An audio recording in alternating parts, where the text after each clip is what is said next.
कभी कभी अल्लाह किसी ऐसे शख्स से आपकी मुलाकात कराता है जिसे आप बस एक अजनबी समझते हैं, लेकिन वही अजनबी आपकी पूरी किस्मत का रुख बदल देता है। लखनऊ का गरीब रिक्शा वाला रफीक अली हर दिन एक बुजुर्ग को घर छोड़कर आता था, वो भी बिना किसी किराए के। रफीक को क्या पता था कि उसका यही छोटा सा नेक काम एक दिन उसकी जिंदगी में इतनी बड़ी रोशनी बनकर लौटेगा कि पूरा मोहल्ला दंग रह जाएगा। लखनऊ की संकरी गलियों में, टूटी दीवारों और उलझे तारों के बीच रहता था रफीक। ईमानदार, गरीब, लेकिन बहुत नेक दिल। उसके पास एक पुराना, चरमराता रिक्शा था। कमाई इतनी कम कि बीवी समीना और छोटा बेटा फैजू किसी तरह 2 वक्त की रोटी खा लेते। लेकिन रफीक का एक उसूल था, मजबूर का किराया नहीं लूंगा। समीना अक्सर कहती, तुम्हारी यही नेकी घर डुबो देगी, और रफीक हमेशा मुस्कुराकर जवाब देता, किसी का भला कभी बेकार नहीं जाता। एक शाम तेज बारिश हो रही थी, गलियों में पानी भर गया था। इसी बारिश में एक कमजोर, सफेद दाढ़ी वाले बुजुर्ग लाठी के सहारे खड़े थे। ये थे हाजी साहब। उन्होंने आवाज लगाई, बेटा, पुराने चौक तक छोड़ दोगे?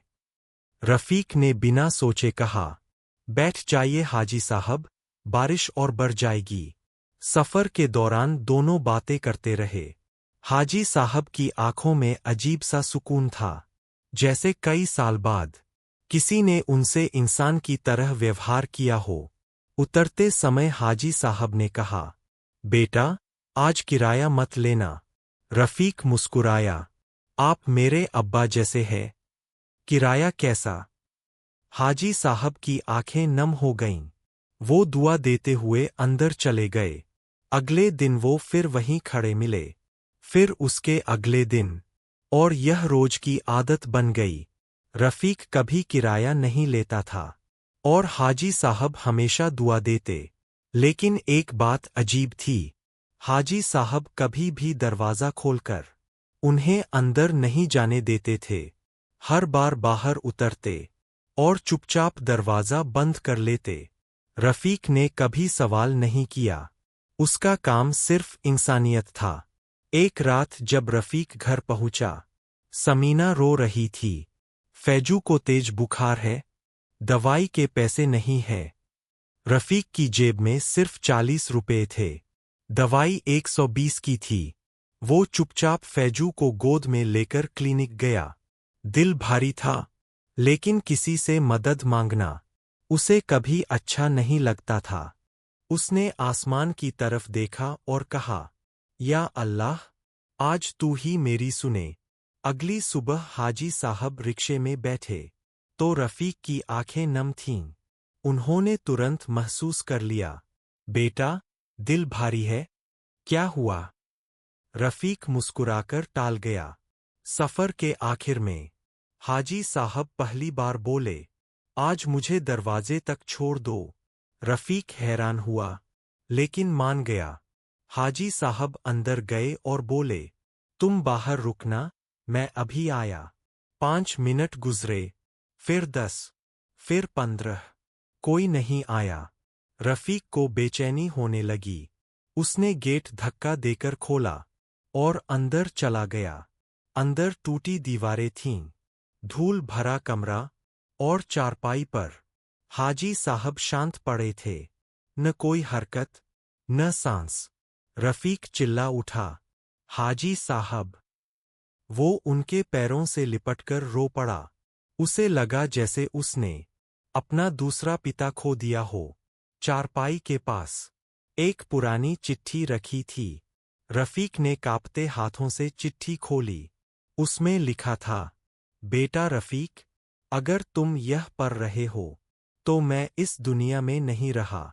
मेरे अपने मुझे छोड़ गए थे, कोई पूछने वाला नहीं था, पर तुमने मुझे इज्जत दी, मुझे इंसान समझा। जो कुछ मेरा है, वो अब तुम्हारा है। अलमारी के नीचे वाली ईंट हटाना। रफीक का दिल जोर से धड़कने लगा। वो दौड़कर अलमारी के पास गया, ईंट हटाई और एक पुराना बक्सा निकला। उसमें सोने के सिक्के, जायदाद के कागज, बैंक पासबुक और लाखों रुपए थे। चिट्ठी की आखिरी लाइन पढ़कर वो फूट फूट कर रो पड़ा। तुम अमानतदार हो, तुम ही इसके हकदार हो।